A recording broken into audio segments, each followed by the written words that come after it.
Welcome back to Zip the Tally Films. And with the Baltimore Ravens having minicamp from May 27th to May 29th, I'm going to take a look at the 5 camp battles that I'll be paying attention to starting tomorrow all the way through training camp. So let's take a look at the 5 camp battles that I think are going to be very interesting. And I'm going to give you the pros and cons of each battle.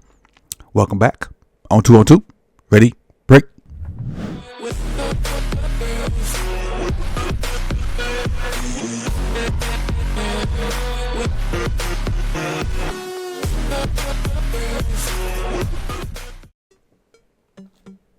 Now, the first one I'm interested in is Justice Hill versus Keaton Mitchell. Reason being, Justice Hill played an interesting part in the Ravens last year. He was obviously Derek's backup. Did a amazing job in the running back receiving game. Was one of the most efficient at taking screens and maximizing them.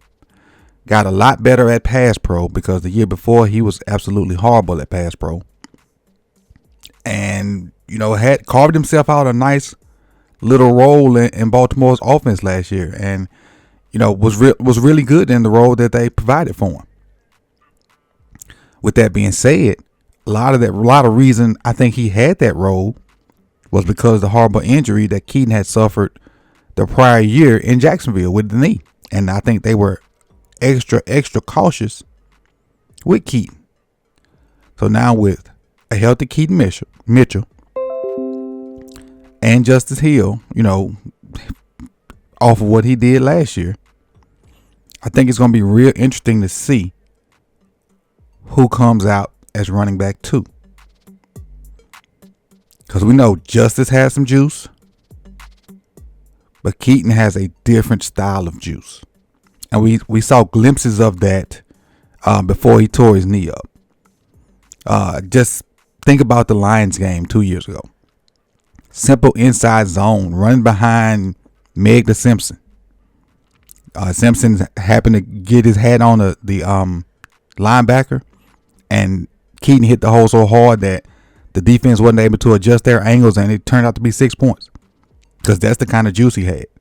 Screen passes. You make one guy miss, he down the sideline gone.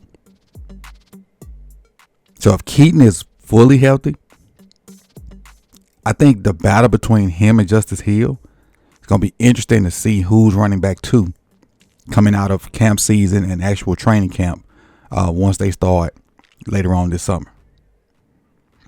Let me know who you guys think will win running back 2 for the 2025 Baltimore Ravens. Now, the next battle I'll be looking at, and this is a 3-way battle. Who's this? This is for the wide receiver 6 spot, like the last wide receiver spot, on the team. And we normally carry 6 receivers, and I think this year is no different. So it'll be the rookie, LeJontay Wester from Colorado, who produced a boatload of catches at Colorado as their number 2 receiver. A legit slot receiver, like that's his role. He's a slot receiver. He worked the middle of the field, get you some in and outs, run your whip routes. Anything your prototypical slot receiver does, Wester does, and he provides to you punt return, kick return stuff. The competition for him, in my opinion, Dayton Wade, who's similar to LeJontay Wester, came out of Ole Miss last year. I think he can do some of the same things that Wester can do.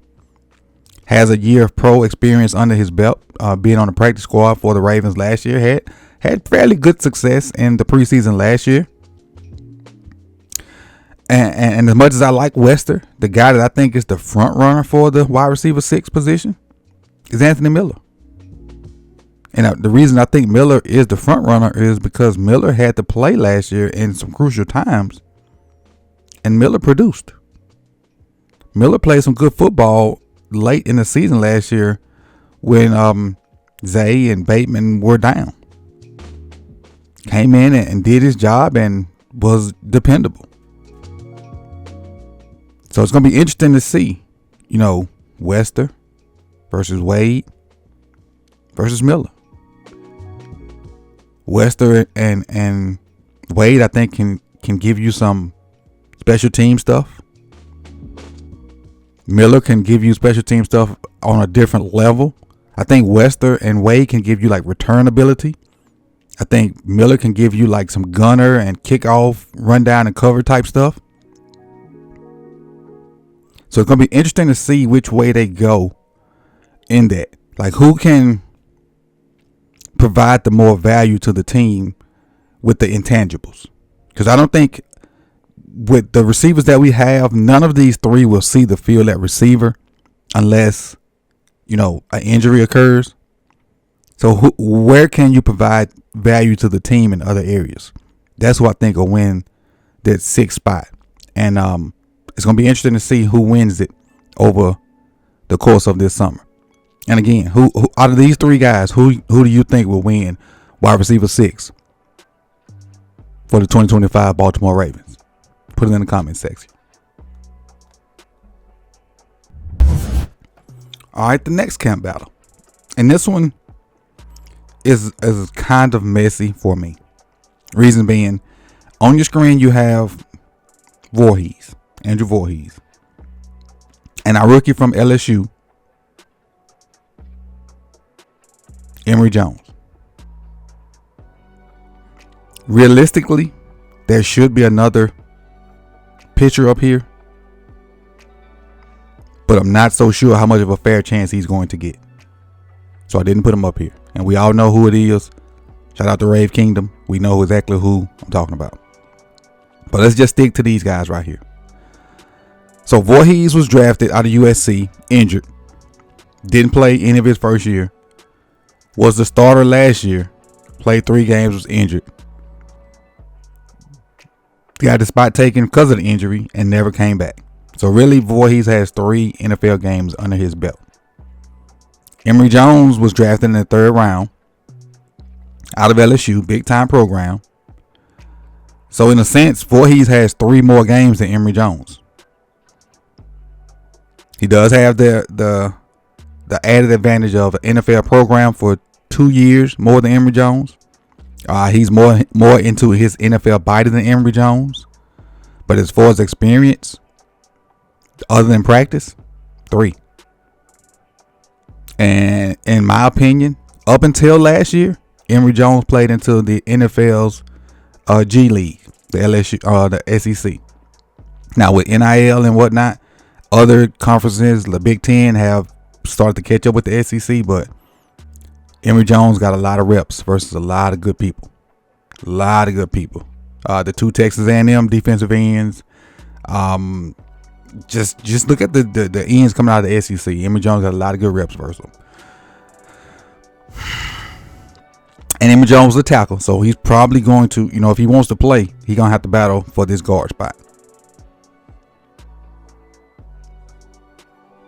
I just really want it to be an open competition between Voorhees, Jones.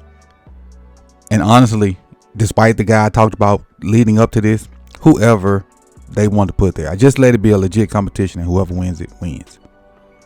What do you guys think? Who's going to win that starting left guard spot? Even though I know Voorhees is probably going to be the first guy in there, based off, because we do the loyalty thing. Who do you guys think will win that left guard position in the 2025 for the 2025 Baltimore Ravens? Put it in the comment section. All right. Next. I like this one.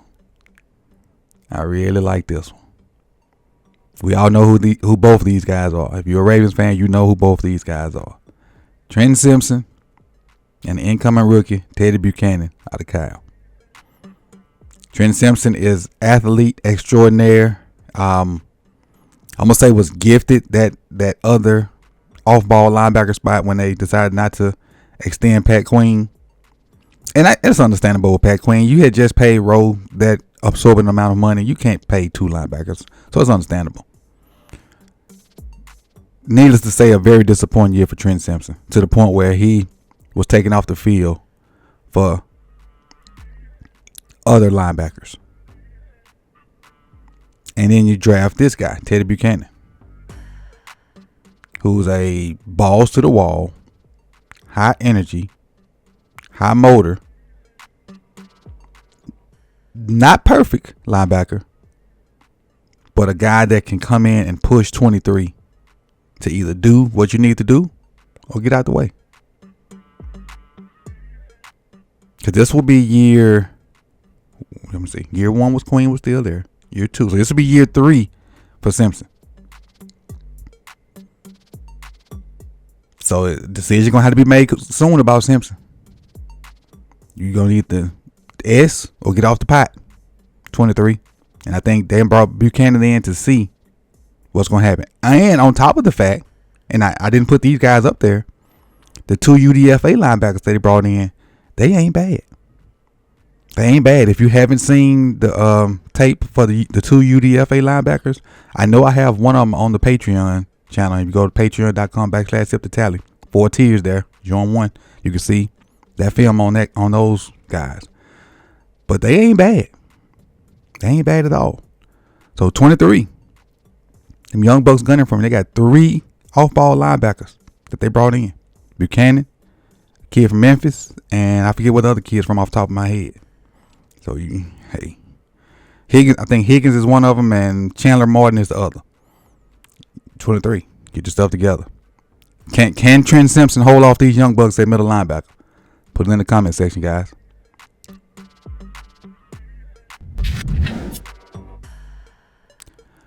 And number 5.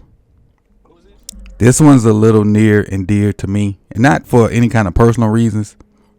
It's because I really like both of these dudes. I really do. And it's Bo Braid and Sanusi Kane. Now, let's go back 365 days. Well, probably about 400 days. The draft last year. We drafted Sanusi. We didn't draft Bo Braid. And I felt like it should have been flip-flop. Especially after watching the tape. But then the preseason came. And I can understand drafting Sanusi. But I still think Bo Braid should have been drafted by somebody. But I'm glad the fact that we got both of them. Both of these dudes would knock your head off. And I really like both of them. And I know it's preseason and I shouldn't be excited about stuff in the preseason. But you get a UDFA and a late round pick to do some of the stuff they did in the preseason games and show and flash and to bang folks like that, like they were doing. It had me excited. And to see the different positions that Bo played. Bo played deep. He played the post. He came up and played some linebacker. You saw versatility out of 6. Then you see Sanusi, play deep and then, dislodge balls and KO folks. And then you saw him play special teams. And both of them was just taking folks out on special teams. Now with us drafting Malachi Starks, he's probably gonna get the nod over both of them. First round pick, he's gonna get the nod over both of them. But the silver lining to Ardarius going down, and I hate that he went down, is one, if not both of these guys, gonna be on the 53. And they may find a spot in that for that third safety. They may be one of the third safeties. Maybe. And that's why I got them up there for my 2025 camp battles. Out of these 2 guys, which one you guys think will battle and maybe be that third safety? All right, these are my 2025 camp battles that I'll be looking for throughout the summer, man. If there's some that I didn't talk about or that I missed that you guys feel will be important, put it down in the comment section and we'll talk about it, man. I appreciate you guys for coming out. You could have been anywhere in the world, but you chose to be here with me. So like, comment, hit that notification bell so you can be notified when the rest of these videos drop. Subscribe and share. And I'll see y'all on the next one, man. It's Coach Evans and I'm out. Peace.